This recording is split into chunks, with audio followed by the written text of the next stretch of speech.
Hey guys, Drifter here. Welcome to Overwatch In Depth. In today's episode, we're going to be talking about the Shield Maiden herself, Zarya. This is a character that I played a lot during the end of Ranked Season number 1, and that I got quite good with, so I feel confident giving tips and tricks. And before we get to the tips and tricks, we need to take a look at a statistical analysis of the character, including how the particle barriers work, but we're going to be starting with the weapons.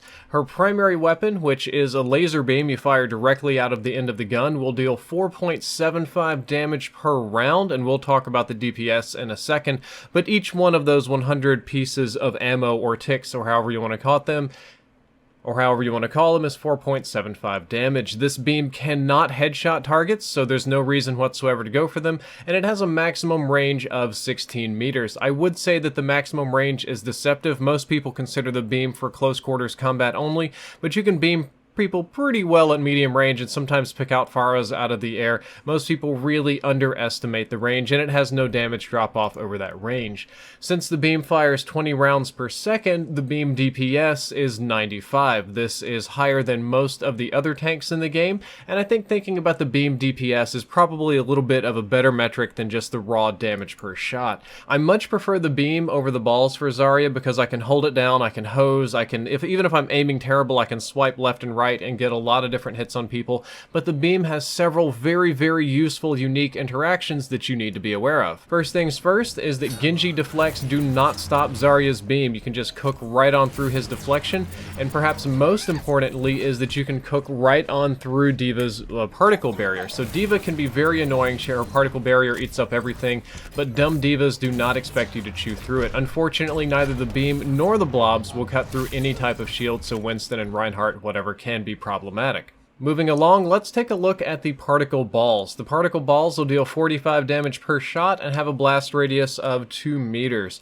Unlike the beam, they take 25 ammo per shot, so they're significantly less efficient in putting out DPS per ammo, and they have an overall lower DPS because you can fire only one ball per second, which means that your particle ball DPS is 45 compared to the 95 for your beam. However, the particle balls have infinite range, they have splash damage, you can hit multiple targets at once, you can chunk them, you don't even have to hit them because of the splash damage, you can chunk them over and under unusual objects, so they can be very practical depending on how you want to use them. I know a lot of people like the balls better, but personally I'm more of a beam man. The particle balls are treated as regular projectiles. As such, a lot of the things that do not affect Zarya's beam do affect the balls.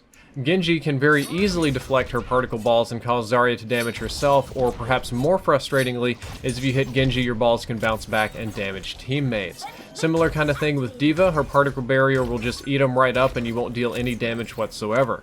The reload time on your weapon, which is for both of these, is 1.5 seconds. That's actually a little bit slower than most of the reload times in Overwatch. Typically they're incredibly fast, so you might need to step back around a corner for just a second when you're reloading with Zarya. Now that's only half the story with this character. The other half is Zarya's very unusual shield mechanics, but before we get to do that, we're going to do the health very briefly.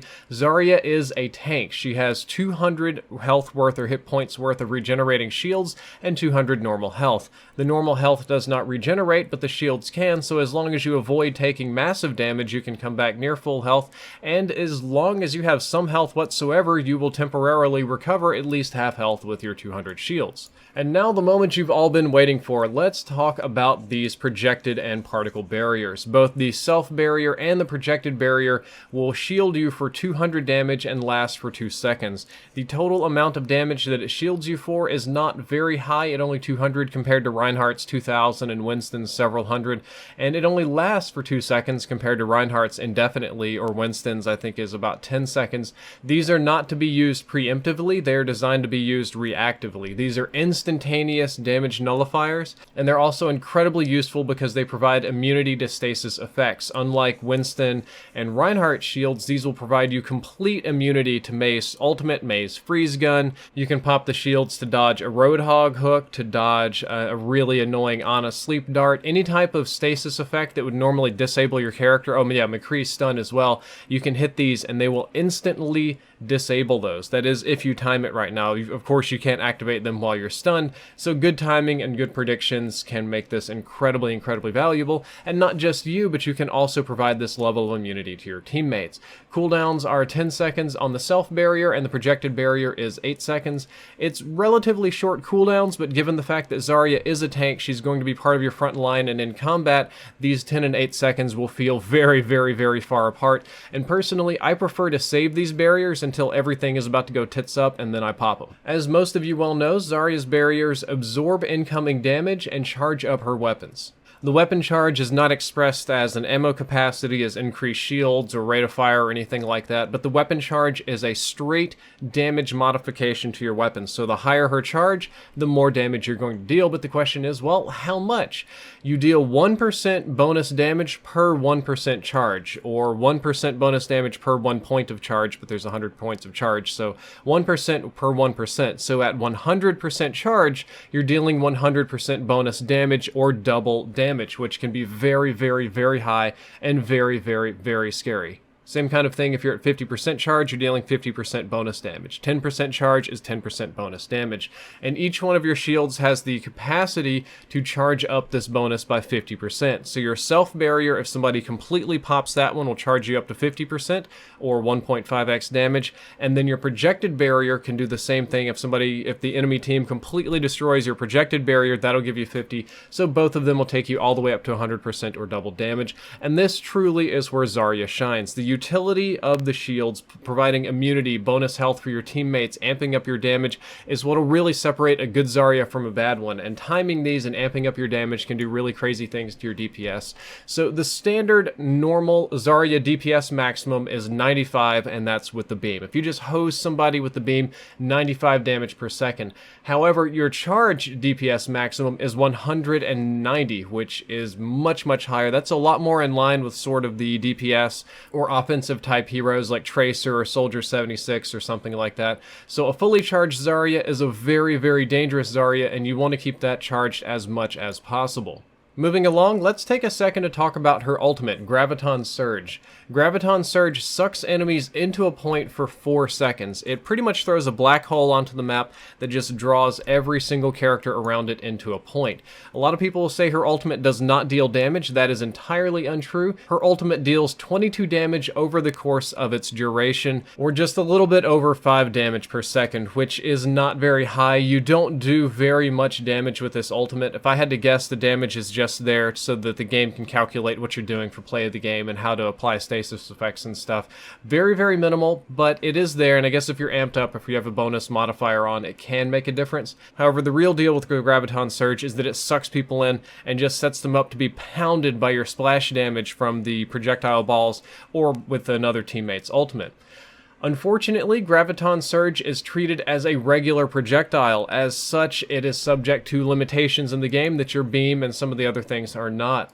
Starting off, you can see that Genji can very easily deflect your Graviton Surge, and it'll reflect the effects as well. It sucks you in, sucks your teammates in. That can be very annoying. If you're not careful, D.Va can eat your Graviton Surge. She just did the same thing right there. And one little pro tip is that it sticks to anything, so you can stick it to walls, high, low, around corners, and you can use it to pull enemies into annoying areas or occasionally off of the maps.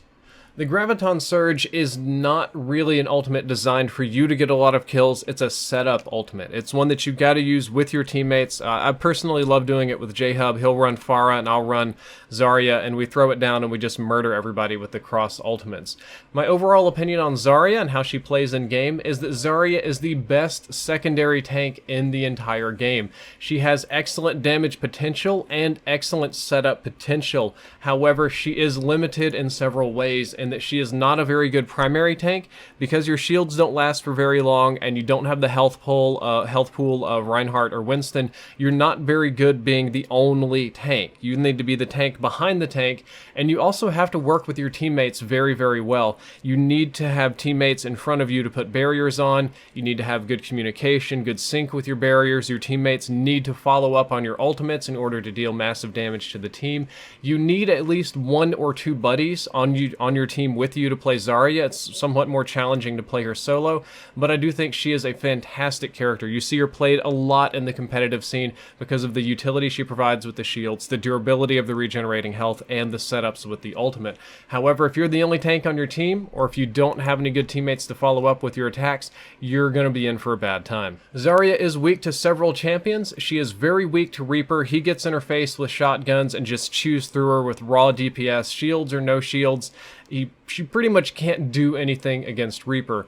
Pharah typically gets too far away and just punishes Zarya with rockets, direct hit after direct hit, because Zarya is not a very fast character, and the barrier can only go so far. Sometimes you can trick Pharah. If she gets in a little close, you can hose her with the beam, but most of the time it's not going to work. And finally, Mei gives Zarya all kinds of hell. Now, Zarya can deploy her shields to escape the ultimate or the freeze gun, which is very nice, but that only buys you a little bit of time, and most of the time you end up frozen anyway, watching her shoot you in the face with icicles while saying ni hao or sorry or something like that. However, Zarya is incredibly strong against two popular tanks. She's very, very strong against D.Va because her beam just chews right through that projectile barrier, just makes it look like nothing. And she's also very good against Roadhog because she can shield to dodge the hooks and just kind of cook him constantly.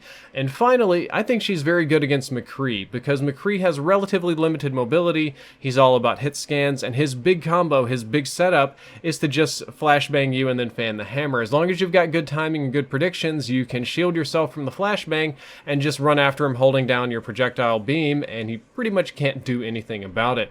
Guys, that's all for this in-depth episode on Zarya. I hope you enjoyed it. I hope you learned something useful. If you did, don't forget to like, favorite, and subscribe. Drifter out.